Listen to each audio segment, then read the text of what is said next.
Assalamualaikum warahmatullahi wabarakatuh. Hamdan syukranillah amma ba'd. Sahabat manusia plural yang saya hormati dan saya banggakan, mulai menebar ancaman. Nih, sangat luar biasa ancamannya ya. Kepada Presiden Jokowi dan keluarganya bahkan. Nggak tanggung-tanggung. Katanya Jokowi dan keluarganya bisa dipenjara meskipun dia nanti setelah menjabat presiden atau ketika menjabat sebagai presiden. Kalau dia tidak mengundurkan diri sekarang, maka dia akan dipenjara. Bisa dipenjara bersama keluarganya. Ini ditanggapi oleh Ngabalin secara serius. Kita baca nih ya, beritanya dari suara.com. Rizal Ramli ancam Jokowi bisa dipenjara jika tidak mundur baik-baik. Ali Mokhtar Ngabalin, kasihan katanya. Kita coba baca. Tenaga ahli utama kantor staf kepresidenan KSP Ali Mokhtar Ngabalin kembali menyita perhatian publik akibat cuitannya. Sebab Ngabalin mengunggah postingan yang cukup pedas kala menanggapi pernyataan Rizal Ramli. Seperti dilihat di akun Twitternya @ali_ngabalin, Ngabalin terlihat mengunggah potongan video berdurasi 45 menit yang diambil dari podcast inilah.com. Terlihat Rizal yang dikenal juga sebagai mantan Menteri Koordinator Bidang Kemaritiman yang sedang berdiskusi dengan Rahma Sarita. Pernyataan ini tampaknya muncul ketika Rizal membahas potensi Presiden Joko Widodo diturunkan akibat demonstrasi kenaikan harga bahan bakar minyak beberapa bulan yang lalu. Rizal lantas mengingatkan potensi Jokowi dan keluarganya untuk dipenjara selesai menjabat nanti. Namun, hal ini bisa dicegah apabila Jokowi berkenan mengundurkan diri secara baik-baik katanya. Saya mau mengatakan kalau Jokowi mau mundur baik-baik, dia juga bakal selamat kau, ucap Rizal.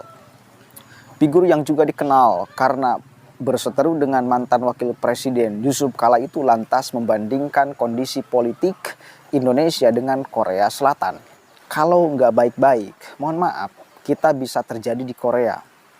Setiap mantan presiden masuk penjara sama keluarganya, ujar Rizal.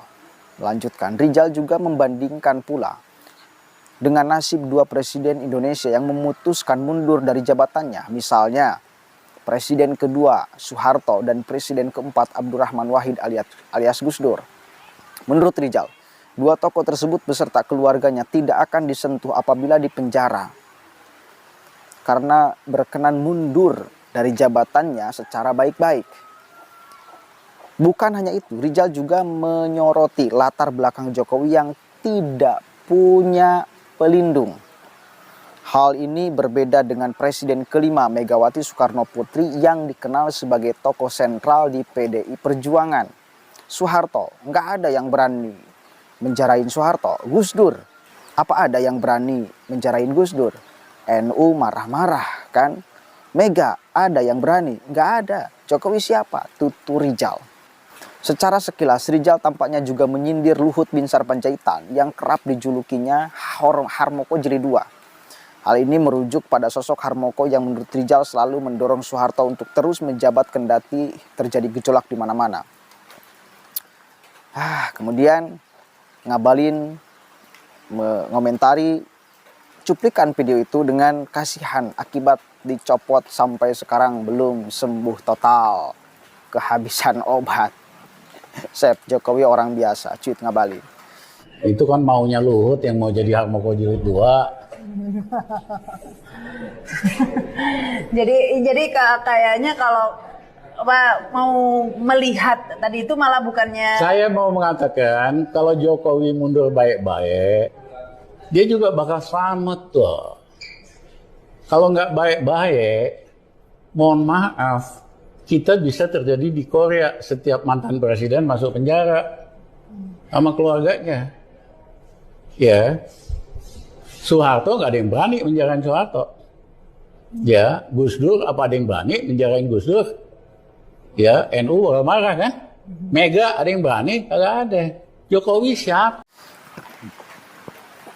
Saya kira di sini si Rizal Ramli semakin kurang ajar ya, semakin tidak bisa kemudian berpandangan ideal.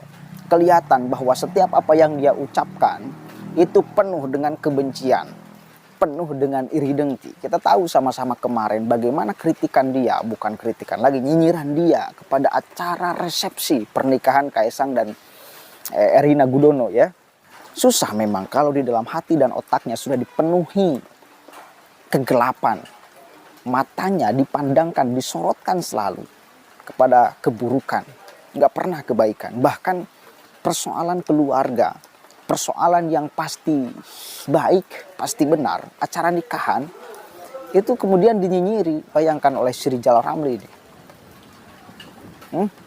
Kan kurang ajar kan, semakin kesini kan semakin kelihatan stresnya, semakin kelihatan gilanya. Bahkan sekarang dia mengancam-ancam berpotensi itu Jokowi dengan keluarganya di penjara katanya. Kasihan ya. Orang ini harus dikasihani atau harus digimana kan kira-kira menurut kalian? Kalau saya sih justru lebih melihat nih semakin kesini semakin kurang ajar. Rizal Ramli semakin mulutnya nggak bisa dikontrol, nggak bisa menghembuskan kalimat-kalimat yang membangun, nggak bisa menghembuskan kalimat-kalimat yang positif. Malah kemudian negatif terus.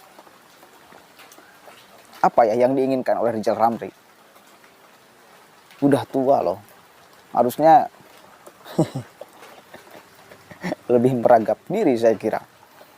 Lebih harus mendekat kepada Tuhan yang Maha Esa daripada tuduh sana tuduh sini yang belum jelas juga.